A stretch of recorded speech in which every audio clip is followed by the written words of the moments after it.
if you fail, I'll make sure you get held back a year. We can't hang with the younger kids. Those were raised on Euphoria. I am a huge fan of the show, but the first thing I wanted to ask about, Sean, I guess this is more of a you question, because you pop up in the finale.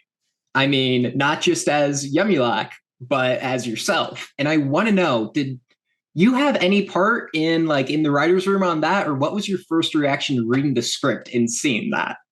Oh, I was cracking up. I didn't know about that. I didn't hear about it. And wait, I was about to say, I showed some family members, but that might be NDA breaking, whatever the heck. But I just was very excited, and that it's, and how it is, like how it's like an aggressive scene too. I like that quite a bit. Tom, is there any chance that you might pop up? Yeah, sure. Probably if the solar opposites go take an improv class.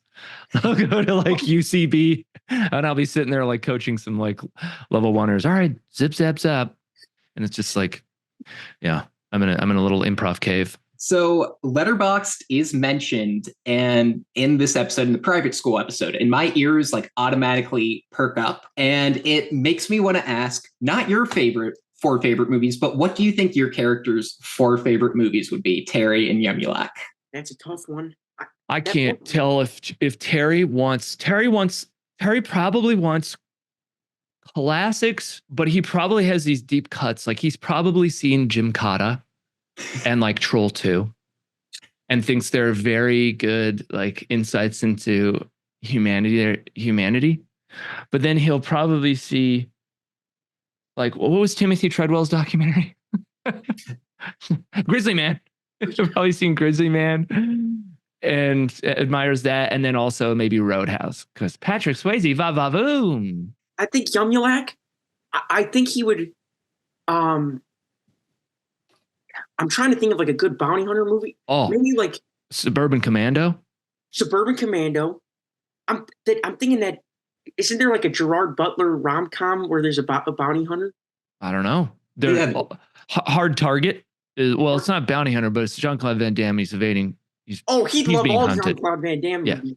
Oh yeah. He'd probably Rocky maybe, and then I feel he'd also She's All That, just because I think he's got that high school thing going on. He likes that. So both of you have done your fair share of live action and voice acting, and I'm curious, what do you admire in voice acting that you can't do in live action? Working in sweatpants if need be. But also, I love that you can kind of just go anywhere. In real life, you're limited to what's in front of you. You're set, unless you're in some big, Marvel movie. But then it's all pre-viz. That's all pretty set. In animation, if you voice it and it's funny, and if it's funnier to go this way, that way, all the visualization happens later, and that's very freeing. It's fun. It's just anything, because it's just as easy to draw a 10,000-foot robot as it is 2 people sitting in a diner. That's the same budget. I think that's the freeing aspect of it, that, where you can just kind of try a whole bunch of different reads all at once, and then see what the animators, how it pairs up, and that they act it out, and they do some I love where you can make grunts and stuff, and then they time it out perfectly and make it just something hits someone in the shin or something. I love that aspect too, the pairing. You gotta understand, Sean's a grunt-based actor. He gets to the character through his grunts.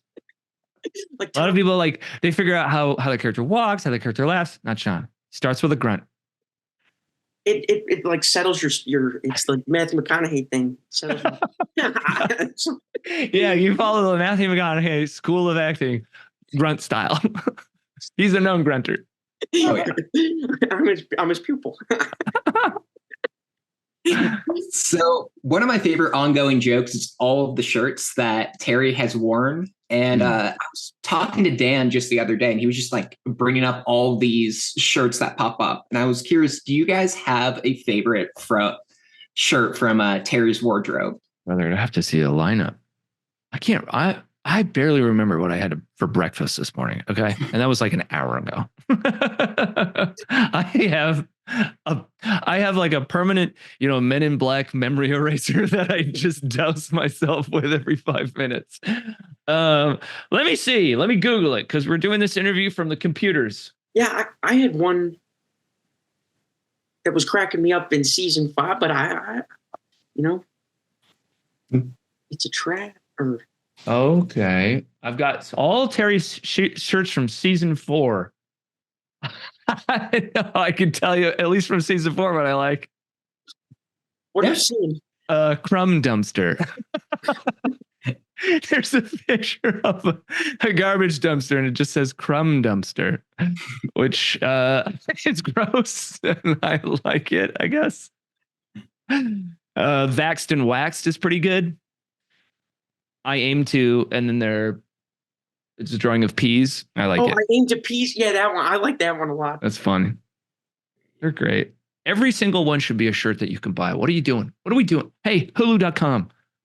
Get your head out of your butt. Start selling these bad boys. You have some for sale, but they're not all the ones. Every single one. Let's go. These guys. In season 5, episode 5, there's a Curvy Queen shirt that has a Dairy Queen logo. And that's very cool. Yay, in the in the Gap font. I love that. Just simple, just like gay. Love that. Hocus Wocus. It's fun. Oh, they're all great. One last question, and I want to ask about the Halloween special because you would, dude. Oh yeah. Of course you bring that up. I love animated shows when they do their Halloween specials, and your last Halloween special is incredible. And I am curious if you can tease anything about what we can expect from it. Memory turning, hard drive working away. I know that the writers are about also plucking kind of more obscure holidays. I'm legitimately trying to remember season 5 Halloween special. It's like a direct sequel, or there's definitely a threat. Like it's connected to the first one. It's tricky, man. That's the thing with animation. Your tie to it is like maybe like 2 hours. 2 hours that happened a year and a half ago or 2 years, and you're like, what about that thing? You're like, I haven't seen it. I don't know.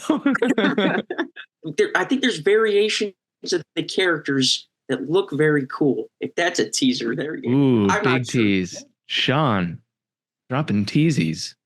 Well, I appreciate. Sorry, Nate. That one probably wasn't a fun answer. No, it was good enough. Yeah, Sean really nailed it. I slithered away. I'm sorry. No, that one answer about with animation only taking like 2 hours, that I didn't realize that. For the voice actors. I mean, obviously you maybe have to come in for a little bit of adjustment, a little bit of edits and stuff, but the writers are there with the scripts while they break the story and write it and everything. And the animators are there for quite a while as they animate it frame by frame by frame. Mm-hmm. But yeah, it's kind of like, it's absurd that just the voice actors come in for like 2 hours and do an episode and maybe some pickups from other episodes, and then they go home. And that is, it's so long ago. So it's like, oh yeah. And it's not because we're indifferent. It's just that's hard to latch on to all the details from that. But once we've seen it, because I mean, Sean and I, we both watched the show. But I haven't seen it yet. Sean, have you? No. You know when we can? This Monday. Yes. This Monday we can get to see the first episode only on Disney's Hulu.com.